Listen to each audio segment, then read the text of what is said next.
Biologists long operated under a strict anatomical assumption. Birds are essentially tasteless creatures.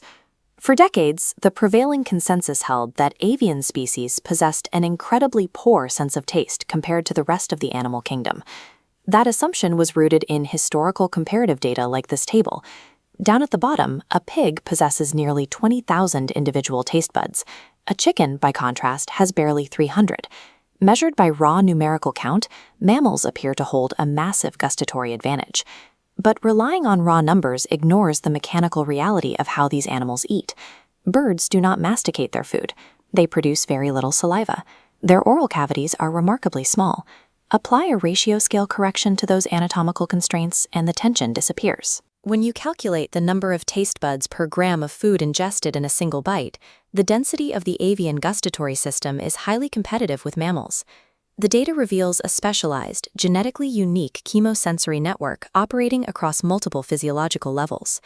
Because birds do not chew, their taste buds require a completely different topographical layout to function. In mammals, receptors are heavily concentrated on the tongue. In birds, the tongue itself is almost completely devoid of them. This anatomical diagram maps the exact location of that sensory migration. The receptors cluster tightly around the salivary gland ducts to maximize chemical exposure.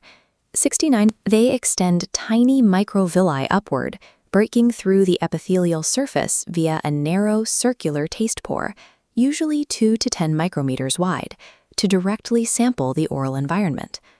Once those microvilli bind to a chemical, the electrical signal routes through one of 3 afferent nerves, the chorda tympani, the petrosal, or the glossopharyngeal. These pathways transmit the data straight into the brain's primary gustatory cortex. This palate-heavy topography is an evolutionary solution tailored to an avian diet, allowing the bird to accurately analyze the chemical profile of intact, unchewed food right before it is swallowed. To understand what birds are actually tasting, we have to look at the genetic coding of the receptors themselves. Taste perception relies on specific families of G-protein-coupled receptors, Cas1R for sensing sweet and umami, and Tas2R for sensing bitter. Sequence an avian genome, and you find a major genetic anomaly, the complete deletion of the TAS1R2 monomer, the universal vertebrate sweet receptor. Millions of years ago, carnivorous theropod dinosaurs relied entirely on meat. That diet relaxed the selection pressure for detecting carbohydrates, leading to the permanent loss of the sweet receptor gene. For obligate nectar feeders and frugivores, this creates an ecological paradox. Hummingbirds survive almost entirely on high-sugar diets, yet they lack the ancestral biological hardware required to taste it. They solved this through a radical genetic workaround. Species like the hummingbird repurposed their existing umami receptor, the TAS1R1, TAS1R3 heterodimer. Through genetic mutation, the protein complex shifted, altering its three-dimensional conformation to bind sucrose molecules instead of amino acids. When an ancestral pathway is deleted, extreme dietary niches force the animal to re-engineer its adjacent molecular machinery to survive. The Tas2R bitter receptors evolved under a completely different set of biological pressures. Their role is strictly defensive. They act as physiological gatekeepers, preventing the animal from ingesting toxic plant alkaloids or spoiled proteins. This chart shows bitter receptors correlate directly to environmental exposure. The massive green bar represents passeriforms, songbirds requiring extensive gene duplication to detect diverse plant toxins. But look at the far right. In marine carnivores, we see the exact opposite phenomenon.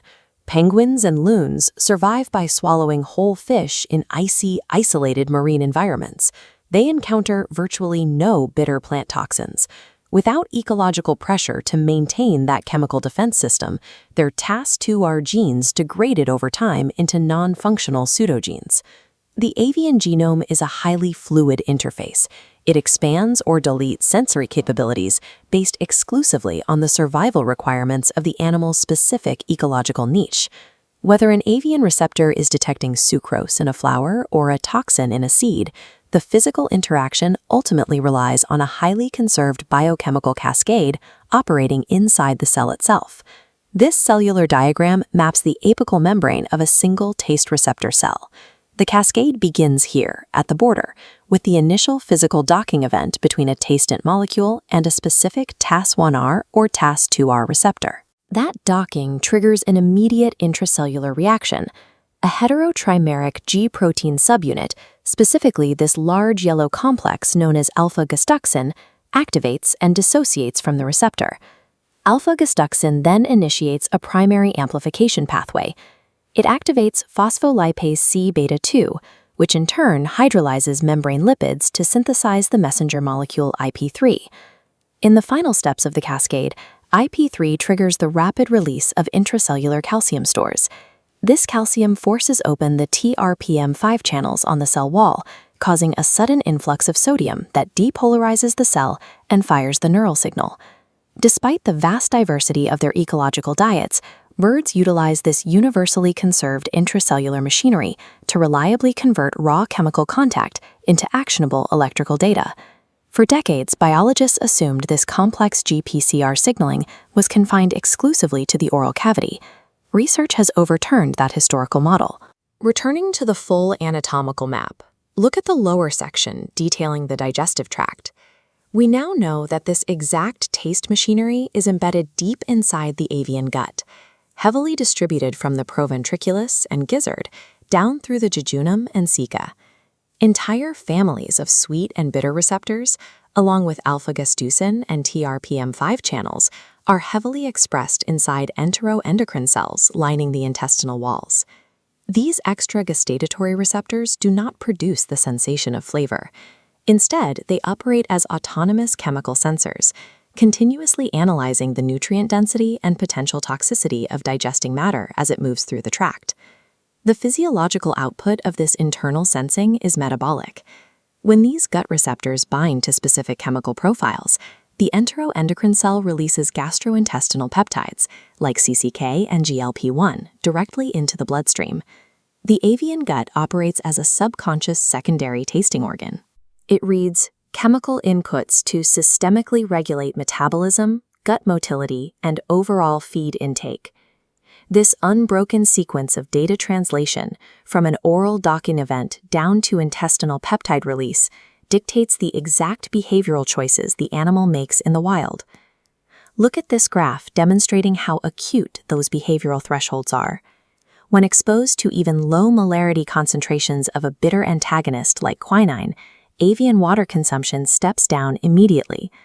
At 5.0 millimoles per liter, intake plummets to 20% of baseline.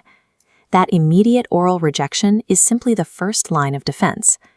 The second line operates continuously within the gastrointestinal tract, ensuring metabolic stability long after the food is swallowed.